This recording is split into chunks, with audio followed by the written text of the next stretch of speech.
तुलसी माता की कथा। कार्तिक मास में सभी स्त्रियां तुलसी माता को सींचने जाती हैं। तो कोई धन मांगती है, कोई पुत्र मांगती है, कोई सुहाग मांगती है। जब कोई सींचकर घर आ जाती है, पर एक डोकरी सवा पैर रात को उठती है और सवा पैर दिन चढ़े, तब तुलसी माता की पूजा करती है। तुलसी माता को सींचकर कहती है, हे तुलसी माता, सत की दाता, बिरला सींचूं मैं तेरा, तू कर निस्तारा मेरा। तुलसी माता बहू दीजिए, बेटी दीजिए, पोता दीजिए, लड्डू दीजिए, पीताम्बर की धोती दीजिए, गहना दीजिए, घी का घड़ा दीजिए, मीठा मीठा खीर और पूड़ी दीजिए, दाल भात का भोजन भोजन दीजिए, धन दौलत दीजिए, बेटा पोता को काम दीजिए। तुलसी माता को पता दीजिए, मुँह में गंगा जल दीजिए, सूरज जी की शाख दीजिए, जल यमुना की नीर दीजिए, 11 को दिन दीजियो, मारूं तो बैकुंठ में वास दीजियो, चंदन को दाग दीजियो, मरूं तब आप श्री कृष्ण जी को कांधा दीजियो, हर हर करते बैकुंठ जाऊं, रोज इतना कहकर आती। उस टोकरी की इतनी सारी बातें सुनकर तुलसी माता सूखने लगी। तब भगवान ने पूछा कि आपको सभी स्त्रियां आकर उगाती हैं, भोग लगाती हैं, नहलाती हैं और पूजा करती हैं, तो भी आप सूख रही हो, ऐसा क्या हो गया? तब तुलसी माता ने कहा कि आप मेरे मन की बात को मत पूछो। तो भगवान बोले कि अगर मैं नहीं पूछूंगा तो कौन पूछेगा? तब तुलसी माता ने भगवान से कहने लगी कि एक डोकरी माई आती है और रोज इतनी सारी मन्नत मांगती है, पर मैं सभी मन्नत को पूरा कर दूंगी, फिर भी मैं आपका कांधा कहाँ से दूंगी?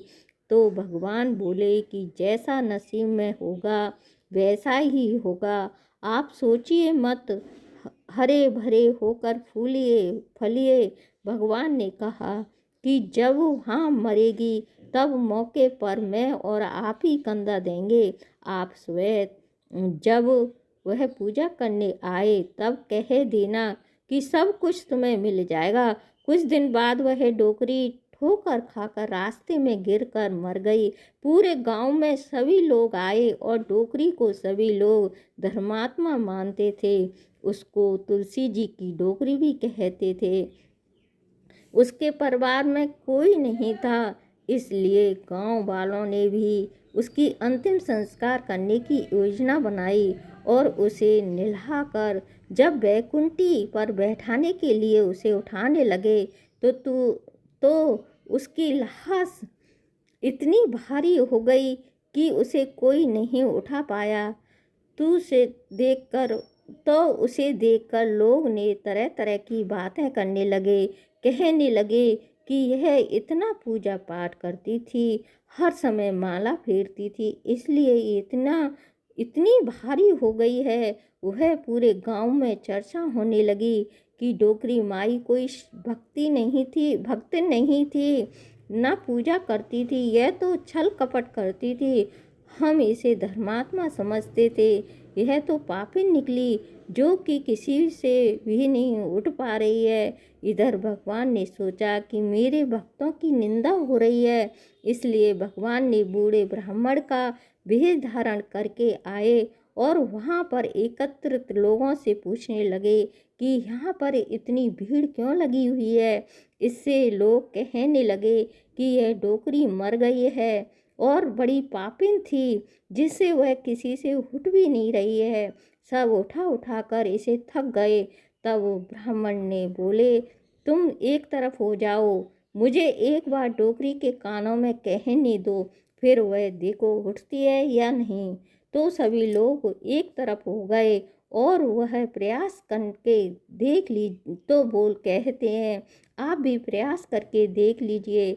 तब भगवान ने डोकरी के कानों में कहा कि हे डोकरी माई, देखो मैं आ गया। और जो डोकरी पूजा करते समय शब्द कहती थी वह शब्द उसके कानों में कहने लगे, तू बिड़ला सींचूं तेरा, मैं करूं निस्तारा मेरा। डोकरी माई, बहू ले, बेटी ले, पोता ले, लड्डू ले, पीताम्बर की धोती ले, गहना ले, घी का घड़ा ले, मीठा मीठा खीर और पूड़ी ले, दाल भात का भोजन ले, धन दौलत ले, बेटा पोता को काम ले, तुलसी को पता ले, मुँह में गंगा जल ले, 11 को दिन ले, चंदन को दाग ले, श्री कृष्ण जी का कांदा ले। इतना सुनते ही डोकरी हल्की हो गई। भगवान ने बोला, आओ और इसको उठाओ। भगवान ने हाथ लगाया और डोकरी उठ गई। सबको आश्चर्य हुआ। उसे खूब धूमधाम से ले जाया गया। भगवान ने उसे अपने कंधे पर ले गए। पूरे गांव में विमान निकाला गया जिससे उसकी मुक्ति मिल गई और वह बैकुंठ में चली गई। सभी लोग देखते रह गए।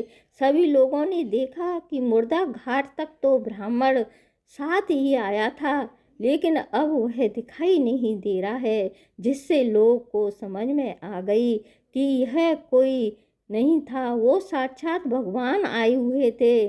जैसे अम्मा को भगवान ने उस डोकरी पर कृपा करी, जैसे हर पूजा करने वाले सब पर कृपा करना, सुनते सुनाते हुंकारा भरते सबकी मनोकामना पूरी करना।